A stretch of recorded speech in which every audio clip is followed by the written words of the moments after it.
يا جماعة الخير، اللاعب هو مسؤولية. أنا تعاقدت مع أي نادي بتعاقد معاه، وأنا بعلم الكلام ده للولاد صغيرين.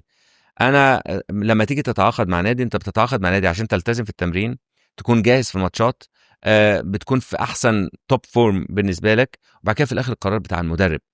عاجبك قرار مش عاجبك قرار، هتيجي في وقت الانتقالات تقول يا جماعة أنا مش هقدر أكمل بعد إذنكم، أنا همشي.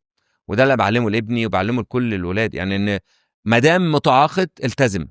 واحترم المكان اللي انت موجود فيه. مش مم. كده بقول لك التجربه بتاعت النادي الاهلي مع عصام وانا مع مانويل جوزيه صعب قوي تكرر، عشان كل شويه في ناس بتقعد تهري يقول لك ايه، ده كذا وكذا زي نادر السيد وعصام الحضري. على فكره مش هتتكرر تاني. ايه كذا وكذا؟ اللي هو ايه، اصل مثلا في فلان في الجول الفلاني وجاب الجول ده عشان خاطر يكرر نفس التجربه بتاعت نادر وعصام. نادر وعصام مش هتتكرر تاني خالص. نادر السيد وعصام مش هتتكرر تاني معايا. ده على اساس على ايه؟ اساس ان دول اتنين جوال كبار جدا جدا، مم. عندهم تاريخ كبير جدا جدا جدا. مم.